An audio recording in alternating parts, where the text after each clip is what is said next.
Hello, welcome to Gardener's World. There's no question that the single most important job at this time of year is to deadhead. And do that at least once a day, and that just keeps new flowers coming through. And I love it. It's one of the nicest ways to get work done, but also just gently be intimate with the garden. But there are certain plants that can flutter slightly to deceive, and you can end up cutting off buds rather than spent flowers, and dahlias are the classic one. And there is one rule that pretty much applies to all dahlias. Where you have a flower that has finished and spent, you get a distinct cone, and that should be cut back. But where you have a round ball, sometimes it's like a cushion, that is a little round bud waiting to open. So if I cut that off, I've lost a flower, but that one can be removed.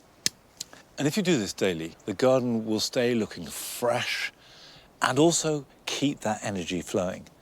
Because there's a real sense of summer slipping like sand through our fingers. And by deadheading and keeping new flowers coming through, we can cling on to it for just a little bit longer. Coming up on today's programme, Nick shows you how best to combine colours in your garden. Here I have put together a live colour wheel, and I want to show you 3 different ways you can use it. Adam is in Brixton to meet some firefighters who have transformed the roof of their station into a peaceful garden. The best part of this garden is in the middle of the night, and you can come out here and no one bothers you, and the world is at peace, and it's lovely.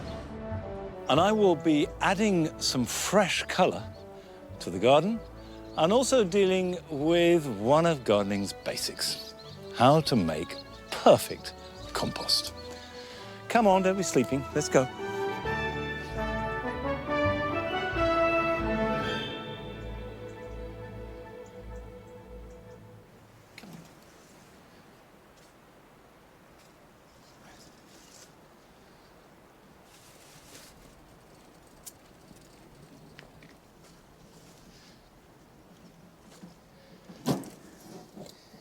It has been a strange and at times difficult year for veg. Some things have been absolutely fine, but others have struggled. My pumpkins are just beginning to take off. I'm growing them up supports again because it worked so well last year, but they didn't show any signs of growth until about a week or so ago. Too hot, too dry, and they just hunkered down. But now I want to plant out a crop which is distinctly for winter. Chicory. And normally I'd have it all planted out by the middle of July, if not a little bit earlier. But this year, because it was so dry, I just kept them in their plugs, and it's not till now that I've got space and the conditions to put them out. But it's not too late, because this is a plant that I intend to keep harvesting right through till next spring. Now, chicory is one of those curious tastes. It's distinctly bitter. But if you use it in conjunction with sweetness or salt, it can be absolutely delicious. This is Rosa di Treviso. And although at this stage it looks like a fairly unremarkable green lettucey type plant, in fact it becomes one of the most beautiful vegetables that you could possibly grow, with wonderful crimson leaves that create a sort of cone shape, and as they emerge in winter, they curl at the top like a cockerel's tail feathers. But to get to that stage, you first of all need to grow a green plant with lots of leaves, and that feeds back into the root, and it's the root that then grows the red leaves that we eat. So all chicories, pretty much, other than endive, have 2 stages of growth. So in summer, you're really growing a root. Now I'm going to put the board down and just pop them in the ground wide enough apart so that they can get to be really nice leafy plants, because the more leaf they have, the bigger the root will be. So we'll just space those out like that. The house martins are being really busy. And I love this time of year when you get the young in their scores, wheeling and chittering and chattering up above. And the house martins and the swallows are at play. then everything seems well with the world.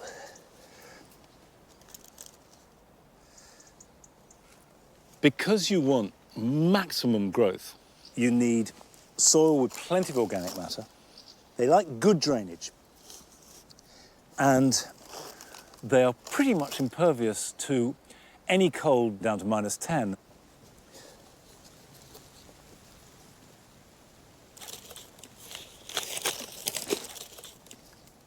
Although I do grow lots of different types of chicory, there's no doubt about it that Radicchio is my favourite, whether it be the deeper, darker red of this Rosa de Treviso or the round, slightly pinkier balls of Rosa de Verona. This is very much a winter salad. These won't be ready to harvest until late October at the earliest, and they're at their best November, December, January, and even February.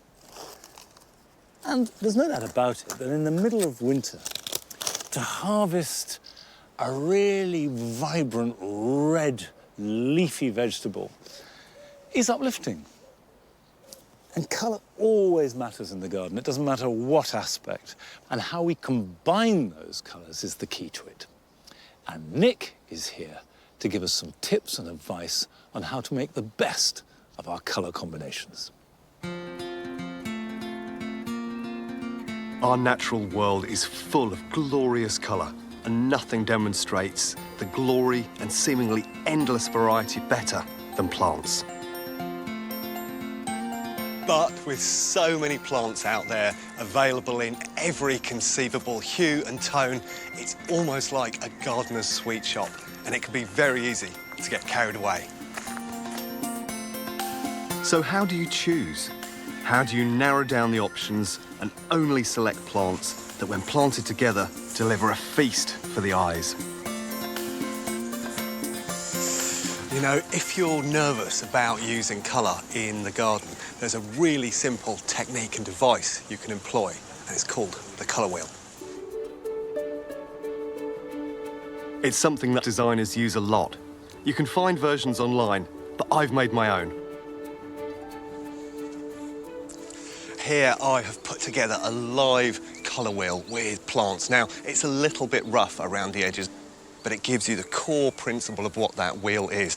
Basically, the electromagnetic spectrum, all the colours of the rainbow wrapped round into a circle. And I want to show you 3 different ways you can use it. The first one is using harmonious colour. And all that means is colours that sit next to each other on the colour wheel, so it could be a set of 3 or 4. And a great example is just here. So starting with the pale blue, it then runs through to a mid-blue and into violet. And those colours sit very easily together. In fact, you can take any chunk of the wheel and pick 3 or 4 different colours, and they're always going to look very happy sat together. Now, let me show you how that works out in the garden.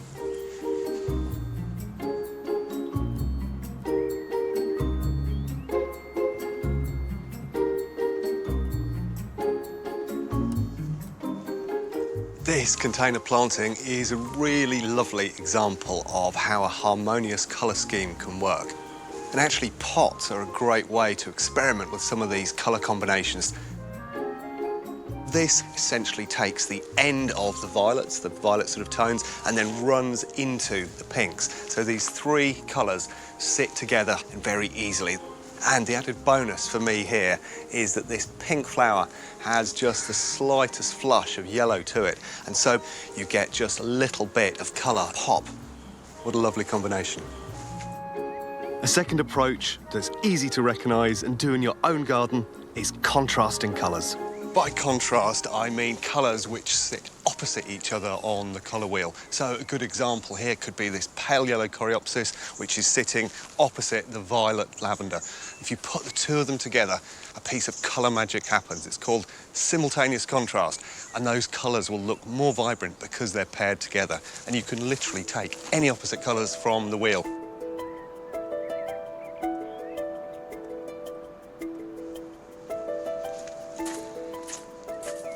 I really like the way that this planting is working. It's right on the edge of a vegetable patch. So there's a mix of ornamental and edible plants.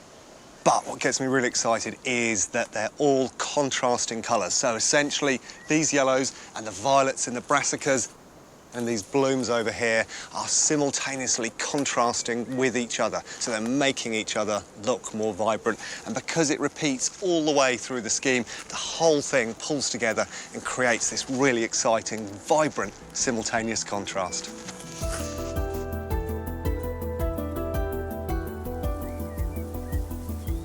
There's one final way that I want to share for managing colour in your garden. That will do the job very nicely. It's a rule of three known as triadic.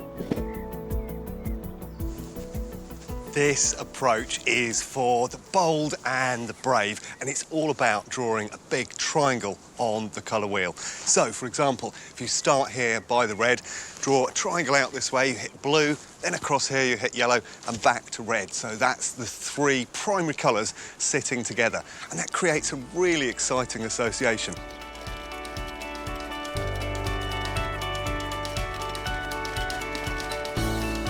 So I've gone for a muted down lime, a muted orange, and a muted violet. Now, right in the centre of the bed, but for the back of this particular scheme, I'm going to put these hydrangeas in. They've got beautiful limey tone to them, and what makes them quite special is they take on different tones as they go through the season. So it starts as a darker lime and then slowly pales itself down as the months go on. Now, the next layer that I want to put in front of the hydrangea is this lovely pale orange crocosmia. And of course, it's not just the wonderful mix of the pale orange with the lime that I'm after, it's also that contrast of foliage texture. Now, the final layer that I want to put in front of these crocosmia is the scabious, of course. And it's going to be very happy in this spot at the front of the bed because it's a dwarfing cultivar and it loves the sunshine. So I'm really pleased with this. It's got that lovely triadic combination of the paled lime, the paled orange, and the paled violet. And all together, they create quite a vibrant scheme. It's not too shouty, just enough to grab your attention.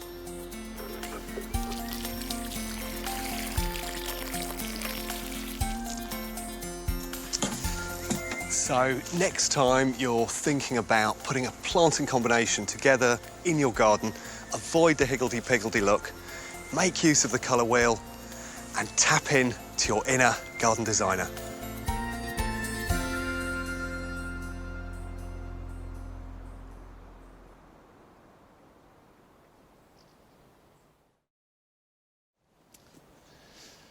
I do confess that I quite like a bit of higgledy-piggledy in the garden, but I absolutely take the point that even if it seems random, you have to be in control of colour. And one of the plants that reliably gives late summer and autumnal colour are penstemons. These are a North American plant. They start flowering in a normal year, round about July, and they will go on flowering, if you deadhead them, into autumn. And this is the time to take cuttings. And it's a good idea to do that because they're not reliably hardy. If you don't have good drainage, then in winter that is wet and cold, you can lose them. So I do recommend taking cuttings from penstemons over the next week or two. And if you don't have a penstemon, you can still take cuttings because if you go to a garden centre or a nursery and look for a nice big plant that's a bit shaggy, clearly past its best, here's one called Electric Blue, but it should be a massive flower. This is what you want to buy because it's great for taking cuttings. And when you do take cuttings, what you're looking for is new growth that doesn't have a flower. So, for example, it's something like this. A new growth and no flower bud in that at all. So there's one. Take that. So strip off all but the top pair of leaves and then just cut off just below a leaf node. When you reach the top, the best thing to do is just cut the leaves in half. And the reason why you're doing this is to reduce the transpiration from the leaves because obviously there are no roots to take up moisture, so if you have too much foliage, the plant is going to dry out before it can feed itself. I've got a pot of thin compost. I've added vermiculite to what is a basic seed coir mix. You're not looking for fertility. What we're trying to grow here are roots rather than lots of top growth. But I will just put them round the edge. And the reason is that they lose moisture a little bit less quickly because there is a film of moisture on the pot.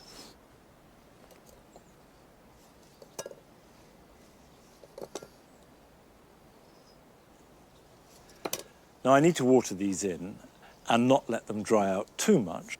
But like all cuttings, they will strike better if they have some warmth and the air doesn't dry out. A mist sprayer once or twice a day is the best thing you can do. And I would expect these to start rooting, and you'll know when they're rooted when you see new growth, in about 4 weeks' time, certainly before winter. And then I can put them somewhere protected, pot them up individually next spring, and plant them out into the garden about next May or June, when the last risk of frost has passed. But that's for next year. I want colour and I want it now. And there are plants like these lovely Nifophias, which not only are flowering now, but will go on flowering and be at their best throughout the next 6 to 8 weeks. So I'm going to add them to the dual garden.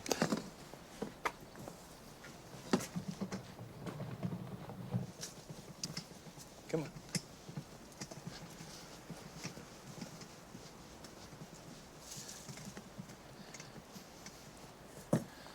I've got various possibilities for planting a number of different Nifophia out. Nifophia cover a huge range of plants, but I've got one here, which is Nifophia coalescens. What I really like about this Nifophia is that even when the flower is gone, the foliage is fantastic, which is why I'm putting it in the grass borders. I've got a hole here where I've taken out some thalictrums. Thalictrums like damp soil, and by and large, so do Nifophia. They come from South Africa, but most of them actually grow in quite wet areas. And they're hardy and therefore are well suited to a wide range of gardens.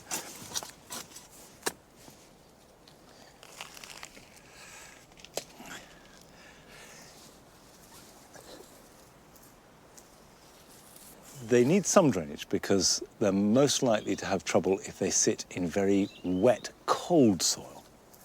This will grow at least twice as big. So I am going to plant one there and another one in this gap here.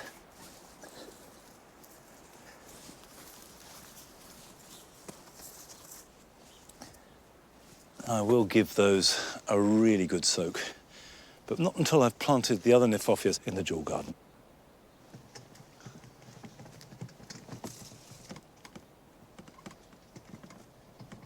Now, my other Nifophias are fairly similar, but there are two different types. And I've chosen this one because it's called lemon popsicle. Now, that is not a dignified name for a plant, but they're good, the whole popsicle series. They grow about a couple of feet tall, but they flower from July right through into November. Now, I've got already planted mango popsicle, which is this orange version. And I thought the two could work together, but I've got another one here, same sort of look and feel, but a lovely acid yellow colour. Look at that. Isn't that good? It adds such energy to a border. Now, this is called Dorset Century. It's a little bit taller, and my thinking is if I put it behind mango popsicle, there, but quite close to it, that's perfect. So I'm going to pop that in.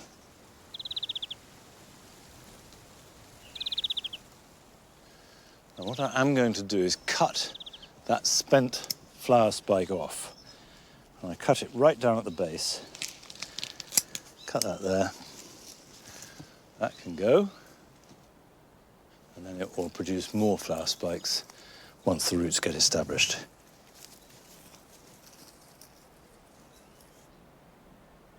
Well, Nifophia will add some late-season fire to any border and any garden. Now, going from fire in the borders to firefighters. Adam has been to London to visit a garden made in an unlikely place by perhaps an unlikely group of gardeners. I've come to Brixton to meet a fella that's a hero in more ways than one. When he's not dealing with emergencies, he's busy planting up green spaces right across London.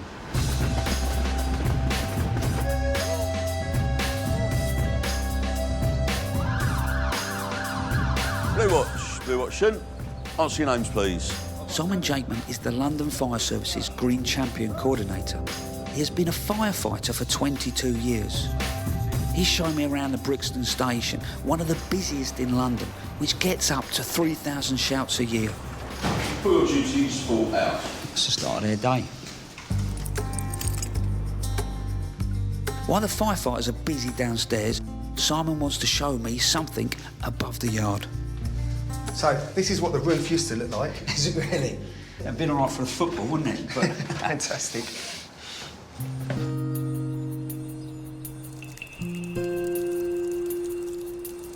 So, up on the roof. wow, I really wasn't expecting that, mate. Not in the middle of Brixton. Fire station garden, a little oasis.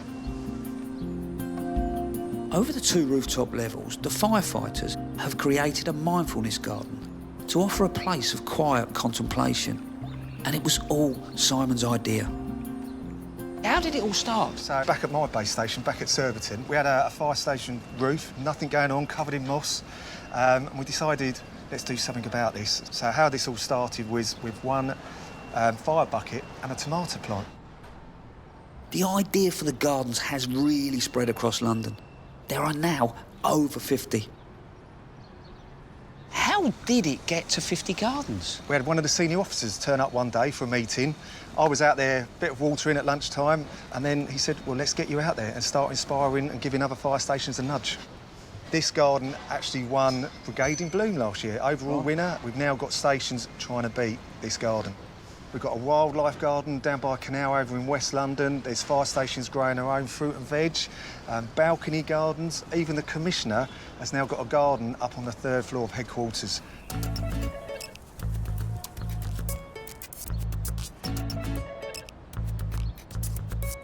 Do you know, there's a real sense of fun about this garden. The detail just puts a smile on your face. I really love the water feature. Look, they've used the couplings from the hoses to make the chute into the water. There's little gnomes that are firemen. They've even built a cricket pavilion here. And the whole place gives you that sense that they really care about it. It's the firefighters who tend the garden, in between shouts.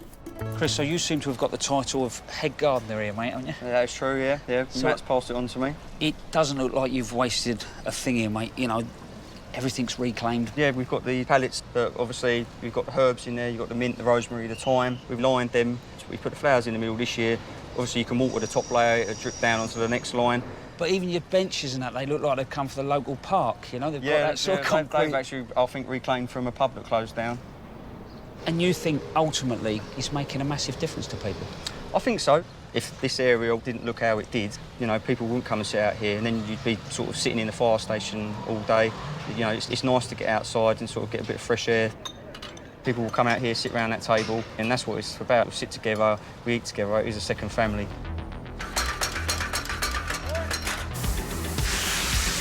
The firefighters are called out day and night to all sorts of emergencies. Today I'm allowed to watch a daily drill. The hairs on the back of my neck stood right up. You get a sense of what they really have to deal with on a daily basis.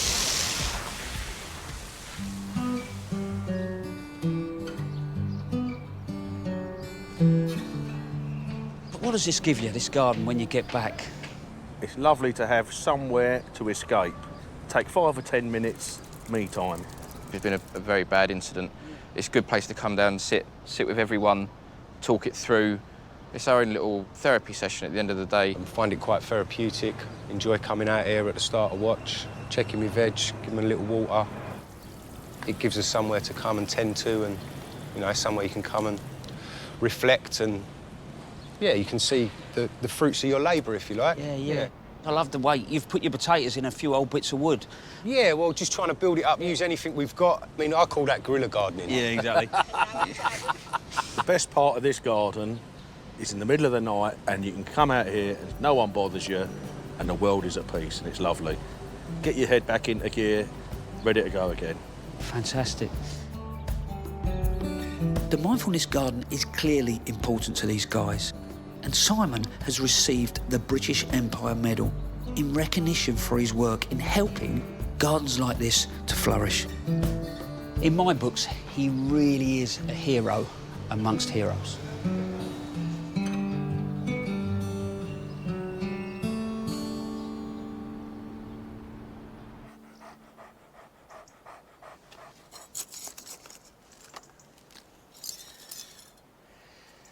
It just shows you can make a garden absolutely anywhere. And gardens work on all kinds of levels, not just on the purely horticultural. But this is pure horticulture because I'm actually planting out some colchicum bulbs, which have sort of large crocus-like flowers in September, October, and even into November. This is a variety of colchicums called Dick Trotter, and it's not too late to plant them. If you plant them now, they will flower this year. And I'm putting some in a pot, although you more normally see them planted out in grass or around trees. And although these are autumn bulbs, and they're going to give a fairly quick response, it's time to start thinking about planning and buying your bulbs for next spring. And particularly so this year, because I have heard that as a result of the summer, bulbs are going to be in short supply. Not just varieties, actually, bulbs across the board are going to be far fewer, so get your orders in early. Now, these I'm putting in, as normal, pointy end facing up. And one of the things I particularly like about growing bulbs in pots is you can cram them in. You can really get a mass effect and then obviously move the pot where you can enjoy that result. And then, when they finish flowering, I can think about planting them out into the garden. But for the moment, just cover them up like that. Give them a good soak, put them somewhere reasonably sunny, and they will start to grow very quickly indeed. Now, still to come, Carol celebrates the Monada, one of the stars of the late summer border.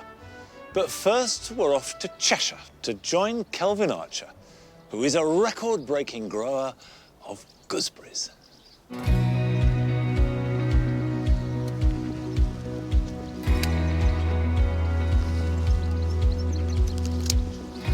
I got into gardening as a young boy through my dad, really, because my dad was a farm worker and he was keen on growing vegetables in our country garden.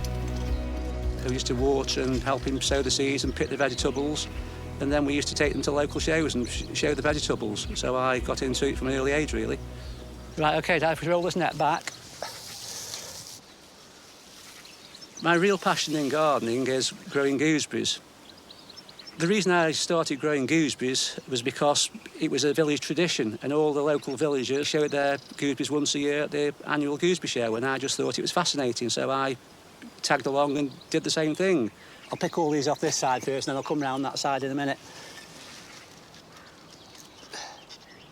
Just have a look at that one, Dad. There's nothing wrong with that one, though. It's not burst or anything, is it?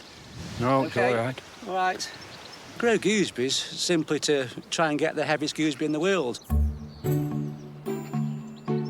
My biggest achievement was to achieve the world record, which I got in 2013, and it was compared with a large hen's egg.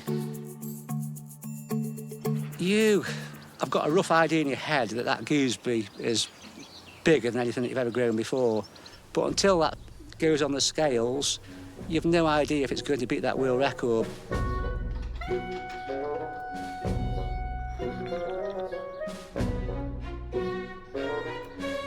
But when it actually tips the weights and it starts balancing, then you know you've got that world record, and then you think, yeah, well done. 41 pennyweights, 11 grains, a new world record. I was absolutely overwhelmed because I thought that record would never get beaten again. It's just really amazing. To get a world record gooseberry, you've got to be dedicated. And before I got it, I was obsessed. And it meant not going on holiday. We didn't go out at weekends, or if it rained, we couldn't go out because of covering the gooseberries, so we never went anywhere. They're his #1 priority. We've even had to miss school sports day so that he could be at home to cover and uncover the gooseberries. I hate them. I've never liked them.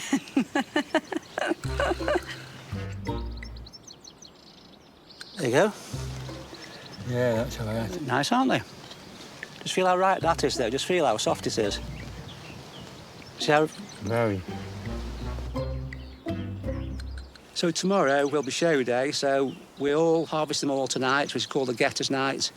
And the getter is someone who's selected from your show to come and watch you pick your gooseberries, and then you've got to go and watch him pick his gooseberries, so they're called getters.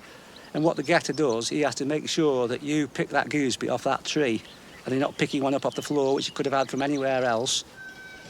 Which you think is going to be the heaviest one? Not long. Oh, you're right, Dad. Right, Dad, so we'll put this one in first. And then your getter then watches you put the gooseberries in the box. He then seals it with sealing wax and string. And then I go round to my dad's and we'll do the same with his gooseberries. My getter is my dad, but there's no cheating involved there because we're both the fiercest rivals, and some year I'll come first and my dad will come last, so people know there's no cheating involved in that.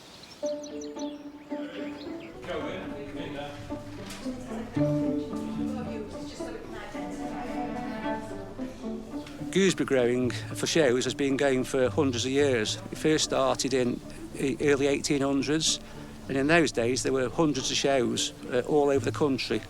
But now it's dwindled down to just 8 shows in Cheshire and 1 show in Yorkshire. The perfect gooseberry is a gooseberry that's as big as you can possibly get it without it bursting, because you're not allowed to show a gooseberry that's bursted, but they can be any shape whatsoever, because some of the gooseberries are long, some of them are round, they're oval, they're all different shapes. So it doesn't matter about the looks of them, it's just purely for the weight. The first thing that we do is start weighing the twins. Then we get on to the main prize, which is the Premier Berry. The person that won the show last year had to send his gooseberry onto the scales first, and then it's up for everybody else then to see if they can beat him. And whoever knocks him off, then they're up there to be fired at again by somebody else. And we just keep going through until we find out who's this year's champion.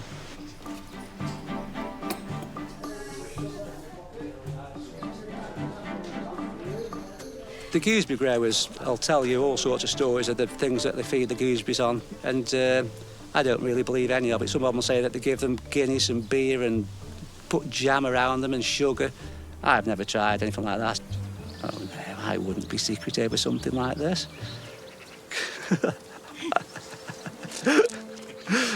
No. Hiding something? No, I'm not hiding anything. So when the boxes were open today, I could see that last year's champion John Porter's berry came out of the box, which looked a really good berry. I get excited, but more nervous than excited. It's like a nervous tension. Kelvin's on. You're always apprehensive in case somebody has got one, you know, a lot bigger than yours. Everybody says they've got no gooseberries, and all of a sudden you see a great big massive whopping gooseberry across there. Winner, Kelvin Archer, 29 pennyweights dead.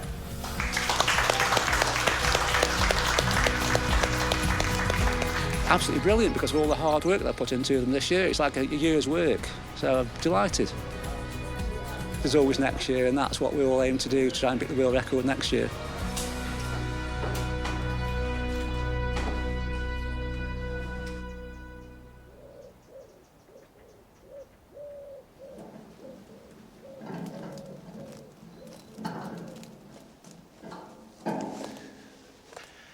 I love everything about that. Absolutely fantastic, and long may giant gooseberries continue to be grown. There is absolutely no risk that they're going to be grown in this garden, however. I am growing some here as cordons. They produced a few fruit, but certainly not record-breaking. But in time, it's a good way to grow gooseberries. It's been a funny old year for soft fruit, quite tricky actually, because most soft fruit doesn't relish the kind of hot, dry weather we had. Summer raspberries, for example, have been bad, quite frankly. Small crop, rather dry, rather tasteless. You win some, lose some. The blackcurrants were great, but they're finished now. And when your blackcurrants finish, that is the best time to prune them.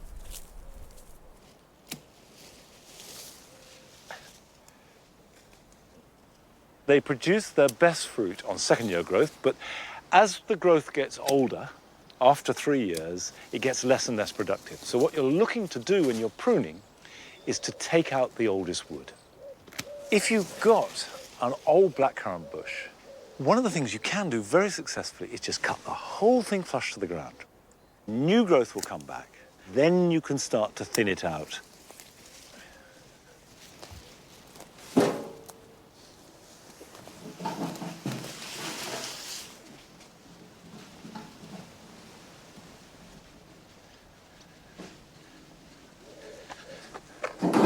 Welcome to the beating heart of Longmeadow. This is the single most important place in the whole garden because it's where we make our compost. It's very easy to make good compost, and also there is no one right way. If it works for you, then you're doing it right. So what I can do is tell you a few basics and then the way that we do it here at Longmeadow. The first thing is, compost is not a process of just decomposition. It's mainly a process of digestion. There are unimaginable trillions of creatures that are at work eating the raw material that you put into a compost heap. So you need to encourage the best conditions for those organisms. The second thing to understand is that a successful compost heap is made out of a roughly constant proportion of material that is high in nitrogen, which is fundamentally green. So you could take, for example, a rhubarb leaf. So that is pretty high in nitrogen, or a dried up leaf like that, which is high in carbon. But you do need plenty of brown material to make that green rot. Otherwise, it's too high in nitrogen and you get a sludge. And you'll find all packaging, brown paper of every kind, egg boxes, really good for adding carbon to the heap. And almost all kitchen waste can go on, except any meat, any fat, or anything that has been cooked. Because apart from anything else, they will attract vermin. And what we do here is add everything onto this collective heap. And then once a week, we shred it. Now, if you haven't got a shredder, and I didn't have a shredder for about 20 years, you can mow compost. And that increases the surface area and makes it much easier for the bacteria to work. It then goes into here. I can tell you it's quite warm in here, and you can see there's a kind of grey mould. That's a good sign. What it means is that fungus is already at work, but that is quite hot.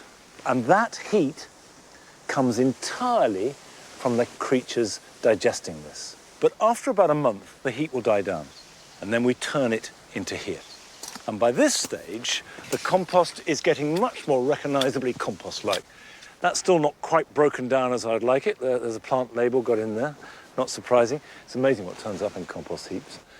But when you turn it, you get air in, and that provides oxygen, and the bacteria like that, and that gets turned into here. And that looks really scruffy because we've covered it with cardboard to keep it drier. But the cardboard is being digested and becomes part of the heap. That is ready to go to the final bay, which is there to be used. Now, we've nearly used up all this, but if I go into the compost cave, I can come out with a handful like that. If it's at all sludgy and yucky, if it smells bad, it means it's gone anaerobic, there isn't enough oxygen. And you need that oxygen for the bacteria to work. The best way to do it, just turn it. Turn it again. Other than that, that is going to go onto a border. And the crucial thing it's doing, over and above improving the soil structure, is it's adding bacteria and fungus to the soil. And that relationship between the fungus and the bacteria in the soil and the roots of plants is the secret to plant health. That can go back in there. Now, don't be intimidated or put off by the scale of this setup. This is a fairly large garden, and we are fanatical about making compost. Now, all our gardens are full of many different kinds of plants, and they're all an expression of our individuality. But I reckon that few of us are sufficiently aware of how much work goes in to the creation of these plants. And there are a group of people who spend a lifetime working behind the scenes, creating the plants that we love. And Joe has been down to Stockbridge in Hampshire to meet one of these plant breeders.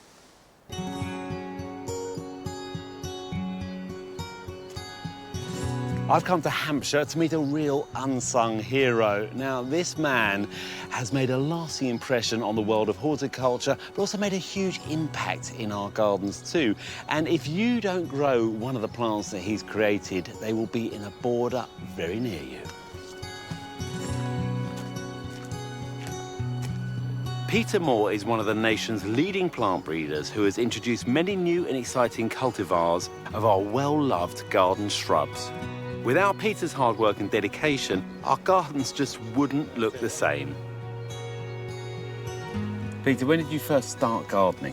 Started gardening about 9 years old, and I was given a small plot of ground in the garden to grow sweet peas, like lots of young children, and became sufficiently interested that I thought I'd like to do it as a career.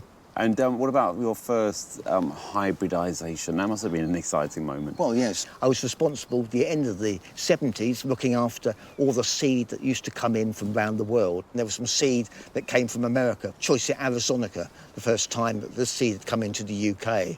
And when it flowered, you could see it was something specifically different. And so I used Donata as the mother plant, and the arizonica I used as the father plant. OK. And I did that in 1982. In 1989, it was launched at the Chelsea Flower Show. And the rest, they say, is history. And what was the name of this plant? Choisya Aztec Pearl. Aztec Pearl. The rest is history, isn't it? I mean, it's an incredibly successful plant. I remember when it came out and everyone wanted to get their hands on one. So, Peter, you've introduced about 20 plants to the market. Which of those have been your big hits, shall we say? Choisya White Dazzler, more compact than Aztec Pearl. Flowers twice a year, piles of flowers. Where Hebes? You've done some Hebes? Yes. And probably the best of the ones is lilac quartz. This is a nice compact form, ideal for a pot or in a garden. So when you create a new plant, you're trying to improve on something or offer something different? Different, because there's different. so many plants out there on the market anyway. Well, totally different, like the Budleia, berries and cream, where the flowers are actually variegated, so you've got pink and white on the same spike, and totally different to any other Budleia. And how does it make you feel when you go into somebody's garden and you see one of your plants? That makes it all worthwhile, basically, isn't it? Well, I haven't got a family or any children, so my plants are my babies, basically. Right, well, let's go and have a look around your garden, have a look at some of these fabulous plants that you've created over the years.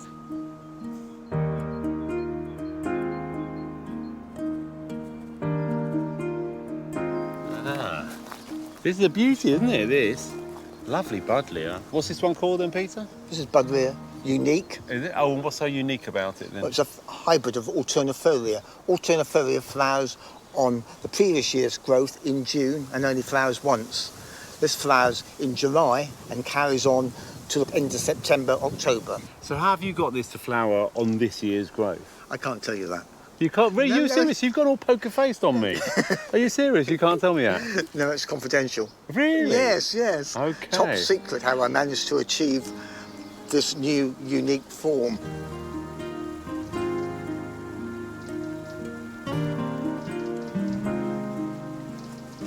This is Spirea, sparkling champagne. What have you achieved from this plant that hasn't been achieved before from a Spirea? The flower was the main object. Yeah. There's quite a few spireas that have good foliage in the spring, but the flowers are just plain pink. I used a species called Haitiana, where the flowers are white with red stamens, and by transferring that pollen onto one called Magic Carpet, I've achieved a plant which has good flowers and good foliage. Yeah.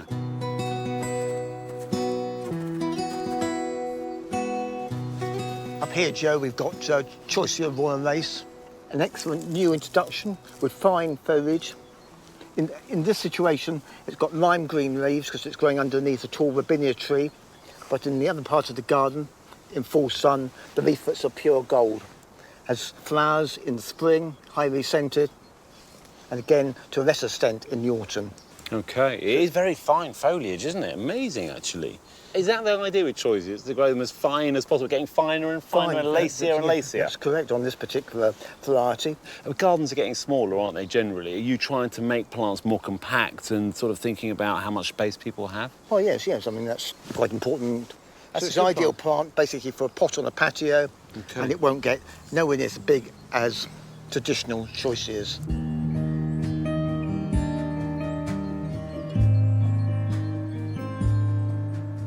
So, Joe, here in front of us, we got a new Miniana hybrid. This is hopefully a world exclusive. Ooh! All the flowers are double. Yeah, it's really nice, isn't it? Very elegant flower. Great colour as well. And as you can see, there's plenty of flowers coming. I feel rather honoured to get an exclusive to one of your plants, Peter. We're looking for a new name for it. What about Buddleia Peter? Sounds good, doesn't it? Yeah, I knew you'd like that one, yeah. And Peter, thanks for showing me around, looking at all your plants. Now I've seen them here, I'm going to start spotting them everywhere, and I'm going to know where they came from. Yes, yeah. It'll be from you. Peter. OK, fine. Thank you very much. Thanks very much.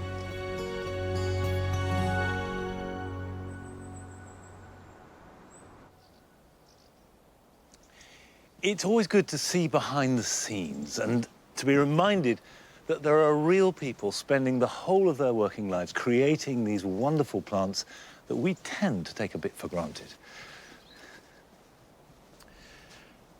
Can I have the basket now? There's a good girl. Right, if I have the basket, you can have the ball. Good girl. One of the temptations when chilies and peppers are beginning to look really good and decorative is to leave them on because they look good and decorative. But actually, there is a perfect moment to harvest them. And the more you leave on ripe fruit, the more it inhibits both the ripening of green ones and also the production of new flowers. It's a bit like deadheading, is if we take off those that are ready, we will stimulate further production. And these can go on producing right till Christmas time. So we can really expect a bumper crop. And this year has been fantastic for chilies and peppers. They have loved the heat. This chili is a new one for me. It's called Apache. Now, all these green Apaches will ripen much quicker for losing the red companions. And hopefully, if I keep feeding it, I'm giving it a seaweed feed once a week, we'll get more flowers and therefore more fruits for weeks and hopefully months still to come. To keep the colour going in our borders for weeks and months, we need to work with the change of seasons. There's no doubt about it. And Carol has been to Pembrokeshire to visit a national collection of monadas and celebrate them in all their glorious diversity.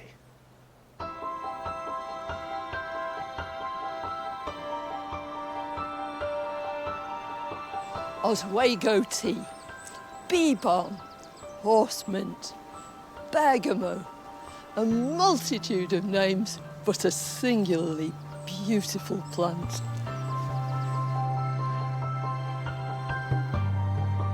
Originating from central and eastern regions of the USA and from southeastern Canada, the elegant and dramatic monada has made its way across the Atlantic and is now one of our most theatrical midsummer plants. Monadas are part of the family Lamiaceae. You can always tell members of that family, like salvias and mints, by just grasping the stem. It's always square. Another thing that distinguishes monadas is these pairs of leaves. They're always opposite one another. And they're lanceolate, which just means that they get wider in the middle, they're fairly long, and then they come to a point at the ends. As for the flowers, they're really exciting. They're not petals. Each one is an individual flower. And if you look carefully, you can see that each one has its own apparatus. First of all, there's a stigma, which protrudes furthest. So that's the female bit that's going to receive pollen. And then underneath it are the anthers. And deep down at the base of this flower is the nectar. They're pollinated by the long-tongued bumblebee, and it can penetrate right down here. But short-tongued bumblebees also come in, but what they do is they cheat. They come to the bottom of the flower and they pierce the flower and they can get at the nectar. In their native habitat, the species will set seed. That's how they spread themselves around. But these cultivars, sadly, are sterile. No seed from them.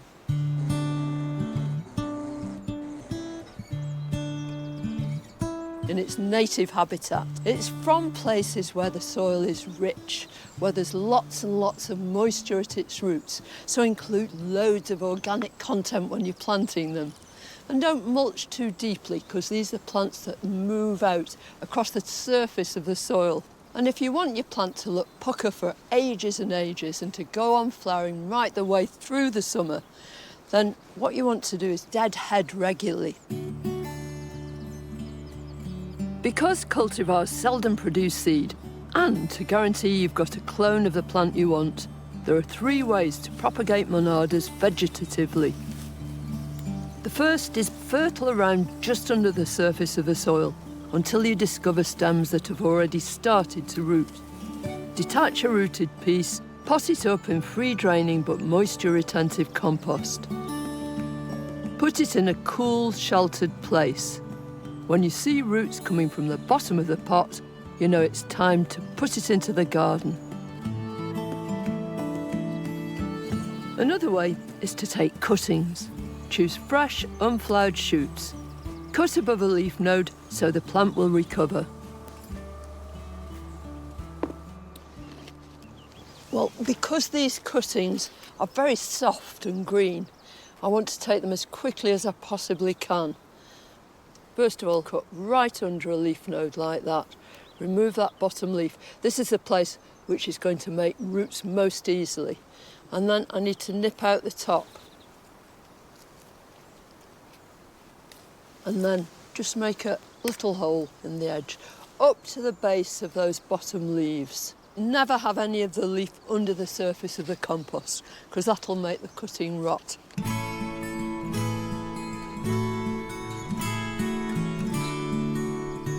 So just one thorough watering now. Stand them in a shady place and have some patience.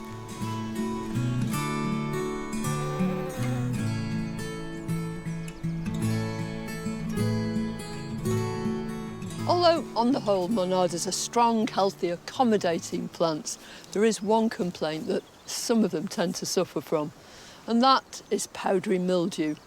It becomes covered in this sort of white deposit, and there's one main cause for it. Plants become prone to this when they're too dry at the roots, so it's vital to keep them really well watered. It won't actually do the plant any harm. What you can do at the end of the season is cut the whole thing down. And don't put them onto the compost heap. Then, in the spring, when they start to sprout, stay on top of the watering and every so often give them a good feed with liquid organic feed. It's not actually a fungus preventative, but it will make your plants grow big and strong and they'll be much more resistant to mildew. One of the ways to avoid powdery mildew is to grow fungal-resistant varieties. This is one of the best examples. It's called Jacob Klein. This has to be one of my favourite varieties. It's Beauty of Cobham. It's a very old variety, and it's the parent of lots of modern cultivars. What's particularly charming about it is the contrast between the pale pink flowers and the dark calyces, bracts and stems.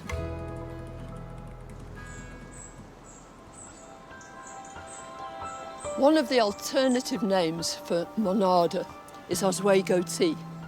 So called because the Native American Oswego tribe used to make up a brew from its leaves. It's a practice that they taught a lot of the American settlers too. And many people started to drink this, but for me, the reason for growing monadas in our garden is just for this wide range of vibrant colours and the exotic and outrageous nature. nature of these show-stopping flowers.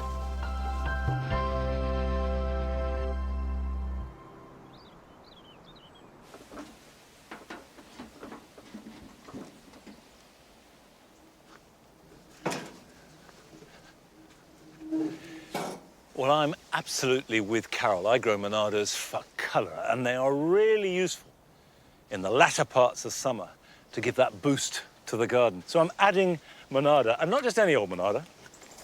This is one called Pink Supreme. I don't know if it's supreme, but I do know it's very, very pink. If I add it into the border like that, immediately it brings life. Right, whilst I get the rest of these plants in, here's some jobs for you this weekend.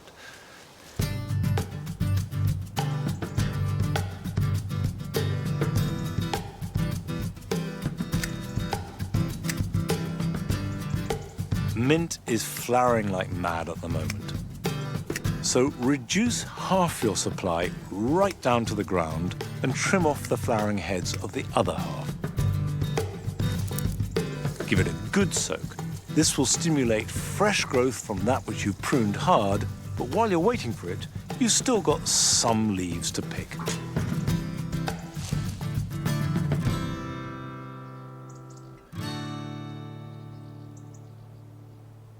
If you grow any kind of brassica, there is a real threat from the caterpillars of the small cabbage white butterfly. And these are particularly hard to see as they are beautifully camouflaged against the green of the plant. So really have a close look, pick them off and dispose of them.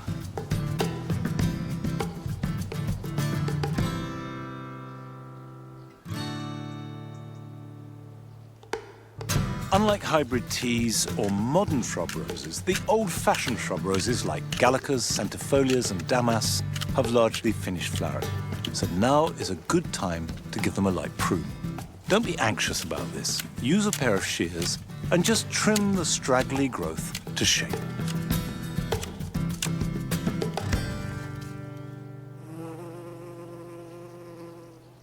The cobia scandens, which forms the centerpiece of this pot, is coming into flower. And it has lots of really lovely phases of its flowering. So the buds emerge looking very unbud-like. They're sort of arrowheads. And then slowly these open out, and from it appears the early stages of the flower, and then finally you get this, a cup sitting in a saucer, hence the cup and saucer plant. And I also like the way, and this is purely by accident, that it has grown into the clematis behind it. This is Clematis viticella floripleno, which is a mouthful, but it is one of the oldest clematis in cultivation, certainly in the UK. And between them, they're really a beautiful combination. Well, I'm afraid that's it for today, but I will see you back here at Longmeadow next time. Till then, bye-bye.